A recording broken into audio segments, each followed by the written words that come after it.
Hi, friends. It's me, Diana.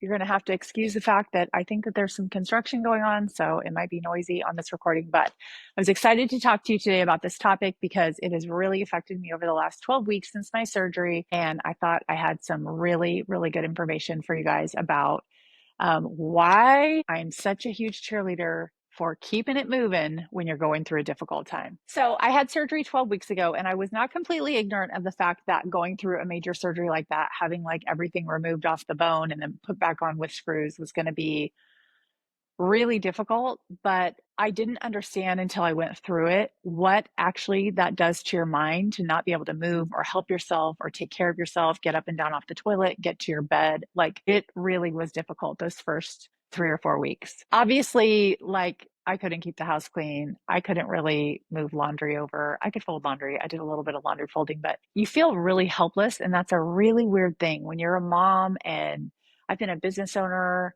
a mom of five. I've always been kind of like the doer and the caretaker. And to have that much neediness in my life was really, really, really difficult mentally. It's really easy to stop, give up, lay down, watch too much TV, eat too much of the wrong food. And I was actually going to make this episode this morning earlier before I went to the gym. And I was sitting there making all these excuses about how I should record an episode. And I had other plans besides going to the gym. And I said, no, I'm going to the gym. So I went to the gym this morning. The feeling and the energy that I have when I get back, knowing that's done, knowing I don't have to deal with it later on today, knowing that I did something I voted for myself is an incredible feeling. The difference between the version of you who says, I need to go to the gym, and the version of you that says, I just went to the gym is two different energy levels, right? So we know all the reasons that exercise feels so good, right? It doesn't actually always feel that good. Like it was actually really hard for me today. I'm really having to re-strengthen my calf and my ankle and even like my glutes. This whole leg has been weakened over the last 12 weeks. But we do know that it releases endorphins. You get a dopamine hit. You get oxygenation of your joints. You get like help with your gut and your digestion. It's just good all the way around, right? We know all that is true. But there's this other thing that happens too, this feeling of like, kind of like wealth. I don't know, like somehow I feel rich and I'm not rich. Somehow I feel like to be able to set the time aside to go work on my physicality, to be voting for the version of myself that I'm going to be in 10 or 20 years, feels like a really wealthy, powerful move. And I'm not always talking about moving weights. I'm talking about dancing, sweating, walking, yoga, Pilates, roller skating, whatever your thing is, whatever gets you moving and gets you in motion. It does feel like such a power move to be able to take the time to do that for yourself. We are so much more than people that get up to an alarm, go to work, eat, do our chores at home, go back to bed and repeat. We're way more than just that, right? I also started to think about how in a time that is really stressful, like a surgery or grief, or maybe a relationship breakup, or maybe you're having tumultuous time with a friendship group, there is something so cool about having some control over something in a chaotic time. And really, for me, going to the gym is that. I have a friend at work that says, I was a good buddy to my body today. And when she first said it, I was like, what is she talking about? But then what she's referring to is like, I'm being a friend to myself. Like I'm voting for myself. I'm voting for who I'm going to be as an old lady. I'm voting for who I'm going to be next winter when I go skiing. I'm voting for this better version of myself and taking care of this beautiful shell that carries my even more beautiful soul and brain inside. So there is something to be said that even if you feel like your life is in this chaotic swirl, you refuse, you hold the line, refuse to give up this one stabilizing thing that you do for yourself. You refuse to give in. So the weird thing is about working out is that during a time of fatigue, it can give you energy. During a time of sadness, it can take your mind off of it. During a time of chaos, it can help lower your anxiety. So even though you feel like you don't want to do it so much because you're so focused on these other things, it's probably a time when you need it more than ever. Even if it's a small thing like a short walk, like time yourself and walk 7 minutes away from your house and walk 7 minutes back and look at the difference in the way you feel. I do this weird thing where like if I'm feeling like low energy and I have to get my energy up to do something, I'll get up and brush my teeth, which makes that all feel fresh.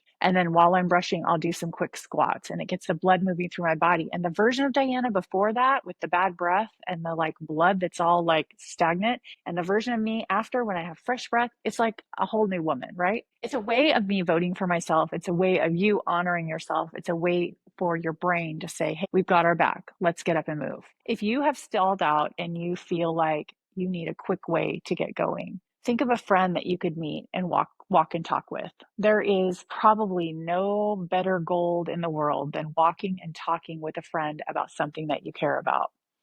Not talking about gossiping. I'm talking about current events or talking about goals that you have or problems that you want to solve or things that are going on that are positive in your life. Find that friend and get a walk. You'd be amazed at what a difference it can make. And I realized after the last 12 weeks of not really being able to walk much of a distance, I was missing out on that a lot. I gave the example of doing some squats while you brush your teeth, but some people will use like a thing that they do every day. Like, okay, every time I have to go to the bathroom and go pee, I do some lunges or something to trigger you to remember that. If you needed a few minutes to yourself and you wanted the distraction of the TV, find a half an hour show and sit down with a yoga mat and stretch for a half an hour. Drop down to the ground and do 20 push-ups. Drink a big glass of water after and look at the version of you and how you feel energy wise when you do that. Another thing you can do is set yourself up for success. So carve out the time on the calendar. If you really are struggling to get going, okay, I know Monday, Wednesday, Friday, I'm going to meet so and so at the gym, or I'm going to meet her at Pilates.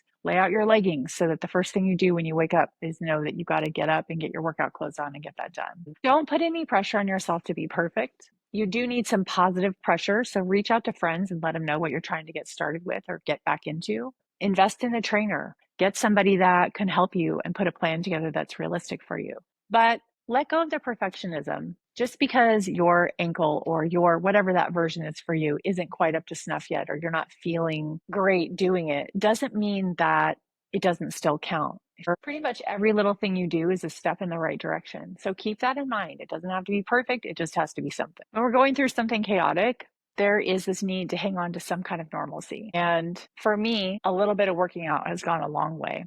I certainly am not working out to the level that I did before my surgery, but I am definitely getting back to it. And that feels so good. Even if it's reduced, even if it's a fraction of what you could do, you are definitely moving in the right direction. One of the things since my diagnosis in December that I've missed the most is normalcy. The way that I used to eat, the way that I used to get up and have a cup of coffee, the freedom to which I could order whatever I wanted on a restaurant menu, the predictability of what my sleep was like, or that I would not start like sweating like crazy out of nowhere for no reason.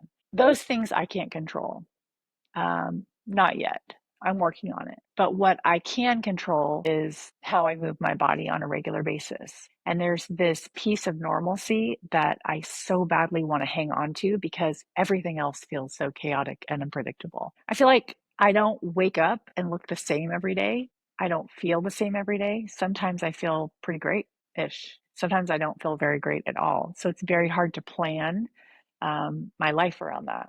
But regardless, I can still move my body. Regardless, I can still ride a recumbent bike. I can still do some of the things that I did before. I guess I just wanted to say that if you're going through a health crisis, a mental health crisis, whether you're going through some bumpiness with friendships, a relationship that's not working out anymore, change is really hard. Change is very discombobulating for us.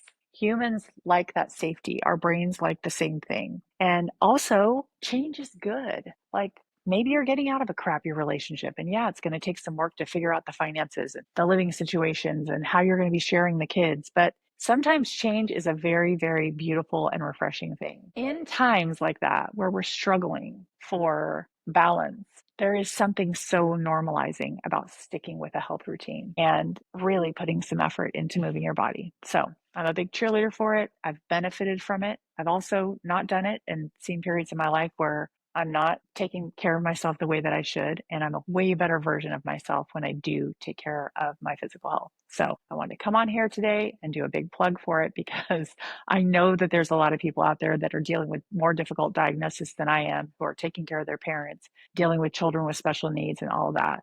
And I have to say that I feel like one of the biggest power moves that you can make, one of the most stabilizing things that you can do for yourself is get that movement in every day somewhere. All right. Thank you so much for listening. I'm excited to see you next time.